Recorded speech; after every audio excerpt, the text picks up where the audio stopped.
Sweet, crispy, seasonal appetizers are the thing. And joining me in our CI kitchen this afternoon, guest chef Adam Wisnewski is back. You've got a great recipe to share. Now, you kind of mentioned that this would be great to use for some holiday leftovers. Well, I designed the recipe specifically to be halves of everything so that you might use some stuff up. But if you double it, you could, open a new can of cranberry or whatever. Okay. Yeah, if you got a little cranberry sauce left over, here's something you could do with it. Okay, so what are we making today? We're going to make cranberry brie bites, little tarts with cranberry and brie and a pecan on it. So, and that is the entire recipe right there. Okay. Right, so what we're going to do is we're going to start off, you're going to make the filling here. We're going to mash up the cranberry. This is half of a can of cranberry sauce, any kind.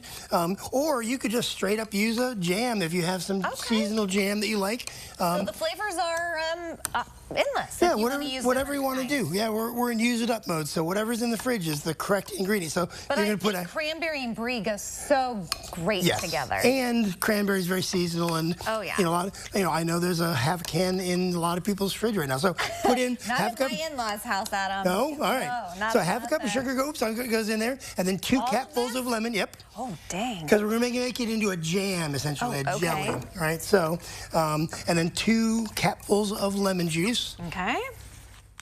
What does the lemon juice do? It just brightens it up a little bit. Cranberry is traditionally very tart, and I didn't want to bring the tartness down with the sugar, so I just wanted to pump it back up a little bit. Okay. All right, so now up the jam. Yeah, there you go, old school. So now with the puff pastry, say you've used one sheet and now you've got a second sheet that you need to use up. What I've done is I've rolled this out so that it's a little bit flatter. It's about 10 by 13-ish. Okay. And then I can use a great big old knife to cut it. Where do you find puff pastry at the grocery store? In the freezer section, right by the pie shells in the dessert area, right? So what I've done is I've marked this off, and I'm just going to real quick roll out. I'm going to use the traditional pastry cutter here. Also known as a pizza cutter? Right, there you go. So you can see how easy that is when you use the right tool for the right job. All right, so you got that all mixed up? I think so. Very good. Looking good. So then what you're going to do is you're going to spray 4 little wells in the pan for us there. Okay. Oh. Spray, spray, spray. Okay. All right, and then we're going to put in, and so here's the complete technique, is you want to make sure that's a little square, about 2 3/4, and then I want it to touch the bottom and the sides, just like that. Beautiful. There you go. So you're going to do that one over there. Okay, sure. And I get this one here, so give it a little stretch. Give it a little stretch, and then I've got this technique with the 4 fingers, boom, go straight in. In an ideal world, you have the corners stick up a little bit like that. Now, these won't like expand and grow. Well, they will. Puff pastry will. You could do this with pie crust, perfectly okay. The puff pastries do expand, which is why you roll it a little bit, because you don't want it to be too fat to start with. Okay. And then the burrito rule applies. Oh, what's the burrito rule? Whatever you are putting into the thing, it's 10% too much. So back it down a little bit. So we need just the littlest, tiniest bit of a little dollop. Cranberry right there. And then I'll go ahead and I've got brie out of the freezer to make it easier to cut. Oh, good tip. All right. And then I'm going to cut it in half.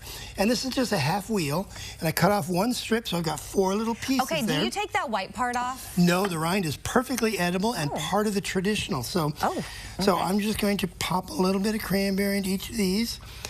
And a tiny bit more there. Okay, and then you're going to pop a little piece of brie. Okay. Give a little push down right in the middle there. There you go. Push, push, push. There you go. And then it looks like we just got 1 more step. Right, and then I'm going to pick the 4 most perfect pecan halves. Oh, beautiful. And I'm going to put them rounded side up. And I'm going to give everything a little push. And then that goes into the oven, hot enough, 400 degrees, to brown the pastry. Okay. And to melt the brie a little bit. And we'll have this big reveal coming up. So that's right. Stay tuned. Right. All right. There's what they look like.